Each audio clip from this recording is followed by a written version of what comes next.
ఎక్కడెక్కడ సమస్యలు ఉంటే అవన్నీ కూడా అనలైజ్ చేసుకొని నేను చెప్పాల్సి కూడా చెప్తున్నాను. ఎవరిని వదిలిపెట్టద్దండి. అందుకే మా పార్టీ వాడైనా కూడా ఇమ్మీడియట్గా సస్పెండ్ చేశాం. ముందు వెనక చూడలా, ఒక్కరోజు కూడా చూడలా. నేను ఒక్కరోజు కూడా చూడలేదు అంటే నేరస్తుల్ని ఎవరిని వదిలిపెట్టను అనేదానికి దానికి అర్థం. అది అయిన తర్వాత ఈరోజు మీరు చూస్తే నేను ఎప్పుడు కూడా పేద ప్రజల ఆరోగ్యం కంటే నాకు ఏది ముఖ్యం కాదు. నేను పదే పదే చెప్తున్నాను. అది చెప్పినప్పుడు మొలకల చెరువు వచ్చిన సంఘటన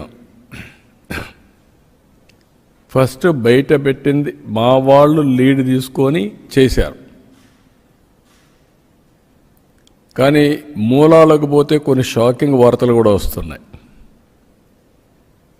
ఆ షాకింగ్ వార్తలు ఇప్పుడే నేను చెప్పను మీకు. ఇవన్నీ వాస్తవాలు బయట రావాలి.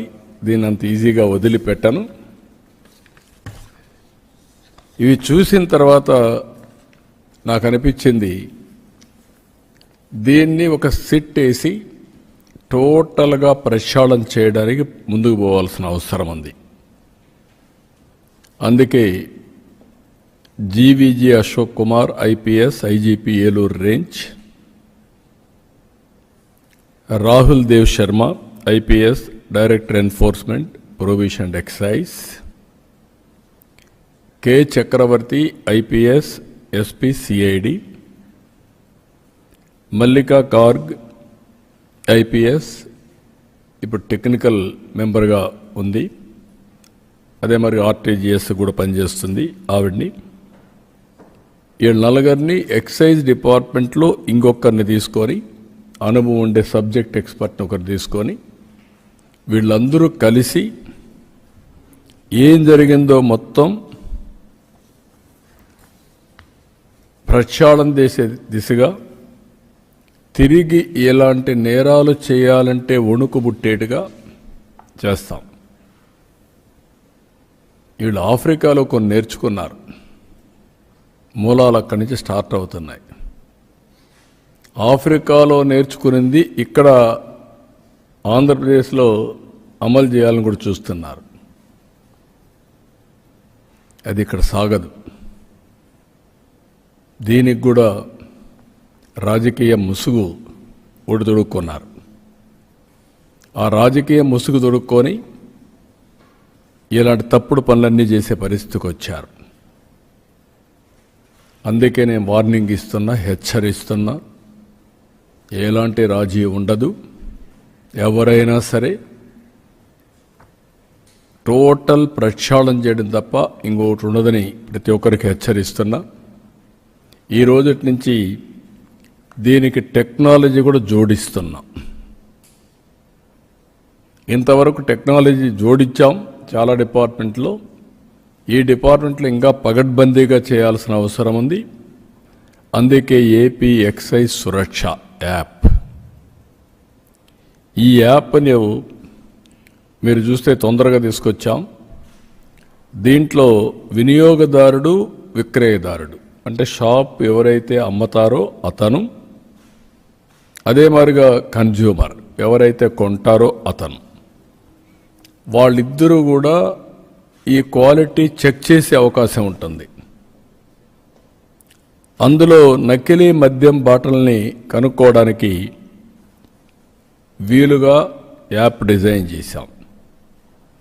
ఒక స్కానింగ్ చేయడం, వెరిఫై చేయడం, అక్కడి నుంచి హోలోగ్రామ్ ఉంటుంది, అందులో క్లియర్గా క్యూఆర్ కోడ్ కూడా ఉంటుంది, చూపించి డెమాన్స్ట్రేట్ చేస్తాం. అది స్కానింగ్ చేస్తే అక్కడి నుంచి నేరుగా batch number, brand name, ML size, MRP, ఎక్కడ తయారైంది, ఎప్పుడు తయారైంది, manufacture details, depot location, vendor location అన్నీ వచ్చేస్తాయి. దాన్ని చూసుకున్న తర్వాత ఇది నకిలీనా లేదా అని చూసుకొని వినియోగదారుడు కన్జ్యూమ్ చేసే పరిస్థితికి వస్తుంది. అదే సమయంలో నకిలీదారుడు కూడా ఎవరైనా వీళ్ళు వినియోగించే వాళ్ళు కూడా గుర్తుపెట్టుకోవాల్సింది, ఈ యాప్ని ఒకసారి స్కాన్ చేసిన తర్వాత అందులో వచ్చే డీటెయిల్స్ చూసుకున్నాక ఆ బాటిల్ పైన ఉండే డీటెయిల్స్ ఒకసారి చెక్ చేసుకుంటే సరిపోతుంది. ప్రికాషన్ కింద బాటిల్ పైన డీటెయిల్స్ ఉంటాయి, యాప్లో క్లౌడ్లో డేటా ఉంటుంది, ఆ డేటా దీనికి ఇంటిగ్రేట్ అవుతుంది. ఒక బాటిల్ ఒకేసారి వస్తుంది మ్యానుఫ్యాక్చరింగ్. ఆ మ్యానుఫ్యాక్చరింగ్ అయిన తర్వాత నేరుగా వినియోగదారుడు చెక్ చేసుకుంటే చాలా క్లియర్గా ఉంటుంది. తెలుగు, ఇంగ్లీష్ 2 భాషల్లో వివరాలు ఉంటాయి. ఇక్కడ ఇద్దరికే పెట్టాం. మద్యం బాటిల్లో రిటైల్ షాప్ కూడా ఒకసారి స్కాన్ చేసి అమ్మాల.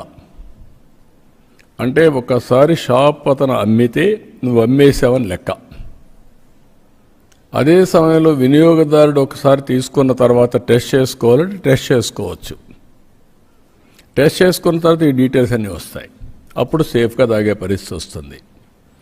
మూడోది, ఈ బాటిల్స్ ఆ షాపులో అమ్ముతారు కాబట్టి ఇప్పుడు బెల్ట్ షాపులు ఉండడానికి వీల్లేదు. ఇంకా ఎక్కడ అమ్ముతాడో అక్కడ జియో ట్యాగింగ్ అయిపోతుంది. ఈ షాపులో ఉండే మద్యం ఇంకెక్కడన్నా అమ్మితే ఆ జియో ట్యాగింగ్ వస్తుంది. కాబట్టి ఇక్కడే అమ్మాలి. ఇక్కడ అమ్మినప్పుడు అక్కడ కూడా వాళ్ళకు వెసులుబాటు ఇవ్వడానికి రోడ్డు మీద తాగి లేనిపోని న్యూసెన్స్ ఉందని ఈరోజు పక్కనే పర్మిట్ రూమ్ ఇచ్చాం. దాని డబ్బులు కట్టుకుంటూ అక్కడే తాగేదానికి అవకాశం ఇచ్చాం. అక్కడే తాగొచ్చు, వెళ్ళిపోవచ్చు న్యూసెన్స్ లేకుండా. అదే సమయంలో ఇక్కడ తీసేపోయి వేరేది ఇక్కడ అమ్మితే కూడా నేరం. I'm very clear on that. కాబట్టి ప్రతి ఒక్క వినియోగదారు ఎవరైతే అమ్ముతాడో అమ్మే వ్యక్తి దీన్ని స్వాప్ చేసుకుంటాడు. ముందు స్వాప్ చేస్తే ఆ షాపు నుంచి అది అమ్మేసినట్లు లెక్క.